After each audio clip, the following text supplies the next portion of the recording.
Chapter 16 of Wuthering Heights by Emily Bronte.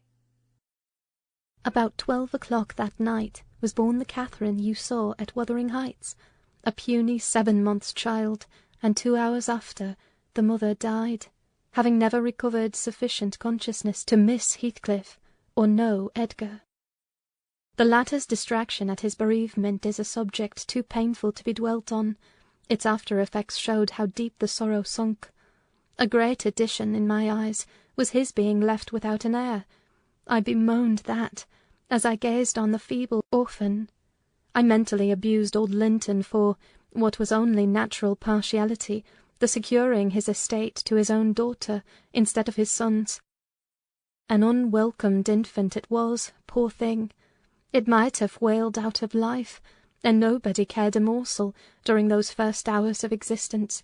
We redeemed the neglect afterwards, but its beginning was as friendless as its end is likely to be. Next morning, bright and cheerful out of doors, stole softened in through the blinds of the silent room, and suffused the couch and its occupant with a mellow, tender glow. Edgar Linton had his head laid on the pillow, and his eyes shut. His young and fair features were almost as death-like as those of the form beside him, and almost as fixed. But his was the hush of exhausted anguish, and hers of perfect peace. Her brow smooth, her lids closed, her lips wearing the expression of a smile. No angel in heaven could be more beautiful than she appeared, and I partook of the infinite calm in which she lay. My mind was never in a holier frame than while I gazed on that untroubled image of divine rest. I instinctively echoed the words she had uttered a few hours before. Incomparably beyond and above us all, whether still on earth or now in heaven, her spirit is at home with God. I don't know if it be a peculiarity in me, but I am seldom otherwise than happy while watching the chamber of death. Should no frenzied or despairing mourner share the duty with me, I see a repose that neither earth nor hell can break, and I feel an assurance of the endless and shadowless hereafter, the eternity they have entered, where life is boundless in its duration, and love in its sympathy, and joy in its fullness. I noticed on that occasion how much selfishness there is even in a love like Mr. Linton's, when he so regretted Catherine's blessed release.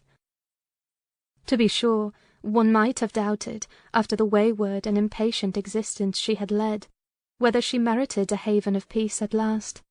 One might doubt in seasons of cold reflection, but not then in the presence of her corpse.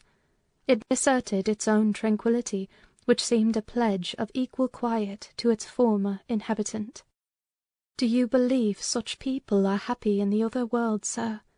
I'd give a great deal to know. I declined answering Mrs. Dean's question, which struck me as something heterodox. She proceeded. Retracing the course of Catherine Linton, I fear we have no right to think she is, but we'll leave her with her Maker.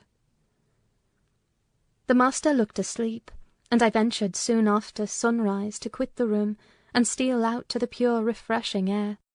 The servants thought me gone to shake off the drowsiness of my protracted watch.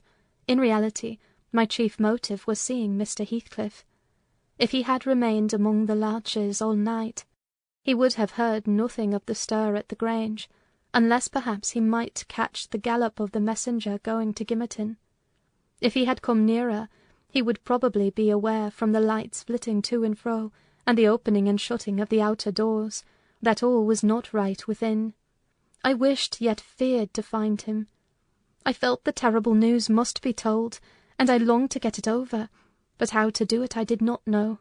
He was there, at least, a few yards further in the park, leant against an old ash-tree, his hat off, and his hair soaked with the dew that had gathered on the budded branches, and fell pattering round him. He had been standing a long time in that position, for I saw a pair of osels passing and repassing scarcely 3 feet from him, busy in building their nest, and regarding his proximity no more than that of a piece of timber. They flew off at my approach, and he raised his eyes and spoke. "She's dead," he said. "I've not waited for you to learn that. Put your handkerchief away. Don't snivel before me. Damn you all, she wants none of your tears. I was weeping as much for him as her. We do sometimes pity creatures that have none of the feeling either for themselves or others. When I first looked into his face, I perceived that he had got intelligence of the catastrophe, and a foolish notion struck me that his heart was quelled and he prayed, because his lips moved and his gaze was bent on the ground. "Yes, she's dead," I answered, checking my sobs and drying my cheeks. "Gone to heaven, I hope, where we may every one join her, if we take due warning and leave our evil ways to follow good." Did she take due warning, then? asked Heathcliff, attempting a sneer. Did she die like a saint? Come, give me a true history of the event. How did— He endeavoured to pronounce the name, but could not manage it, and compressing his mouth he held a silent combat with his inward agony, defying meanwhile my sympathy with an unflinching ferocious stare. How did she die? He resumed at last, fain, notwithstanding his hardihood, to have a support behind him, for, after the struggle, he trembled in spite of himself to his very finger-ends. "Poor wretch," I thought, "you have a heart and nerves the same as your brother men. Why should you be anxious to conceal them? Your pride cannot blind God. You tempt him to wring them till he forces a cry of humiliation." "Quietly as a lamb," I answered aloud. She drew a sigh and stretched herself like a child reviving, and sinking again to sleep, and 5 minutes after I felt one little pulse at her heart, and nothing more. And did she ever mention me? He asked, hesitating, as if he dreaded the answer to his question would introduce details that he could not bear to hear. "Her senses never returned. She recognized nobody from the time you left her," I said. "She lies with a sweet smile on her face, and her latest ideas wandered back to pleasant early days. Her life closed in a gentle dream. She may wake as kindly in the other world." May she wake in torment, he cried with frightful vehemence, stamping his foot and groaning in a sudden paroxysm of ungovernable passion. Why, she's a liar to the end. Where is she? Not there, not in heaven, not perished. Where? Oh, you said you cared nothing for my sufferings, and I pray one prayer. I repeat it till my tongue stiffens. Catherine Earnshaw, may you not rest as long as I am living. You said I killed you. Haunt me then. The murdered do haunt their murderers, I believe. I know that ghosts have wandered on earth. Be with me always. Take any form, drive me mad. Only do not leave me in this abyss where I cannot find you. Oh, God, it is unutterable. I cannot live without my life. I cannot live without my soul." He dashed his head against the knotted trunk, and, lifting up his eyes, howled, not like a man but like a savage beast being goaded to death with knives and spears. I observed several splashes of blood about the bark of the tree, and his hand and forehead were both stained. Probably the scene I witnessed was a repetition of others acted during the night. It hardly moved my compassion, it appalled me. Still, I felt reluctant to quit him so. But the moment he recollected himself enough to notice me watching, he thundered a command for me to go, and I obeyed. He was beyond my skill to quiet or console. Mrs. Linton's funeral was appointed to take place on the Friday following her decease. Until then her coffin remained uncovered, and strewn with flowers and scented leaves, in the great drawing-room. Linton spent his days and nights there, a sleepless guardian, and, a circumstance concealed from all but me, Heathcliff spent his nights, at least, outside, equally a stranger to repose. I held no communication with him.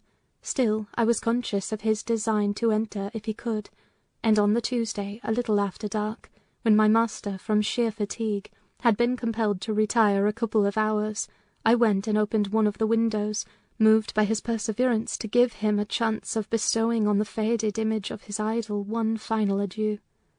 He did not omit to avail himself of the opportunity, cautiously and briefly, too cautiously to betray his presence by the slightest noise.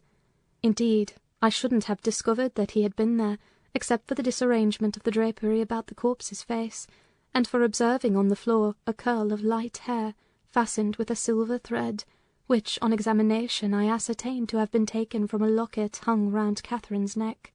Heathcliff had opened the trinket and cast out its contents, replacing them by a black lock of his own.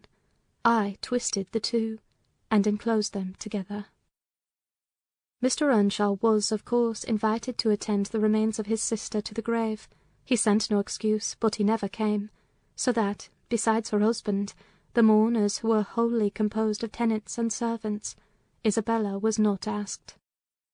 The place of Catherine's interment, to the surprise of the villagers, was neither in the chapel under the carved monument of the Lintons, nor yet by the tombs of her own relations outside. It was dug on a green slope in a corner of the kirkyard, where the wall is so low that heath and bilberry plants have climbed over it from the moor, and peat mould almost buries it. Her husband lies in the same spot now, and they have each a simple headstone above, and a plain grey block at their feet, to mark the graves. End of chapter 16.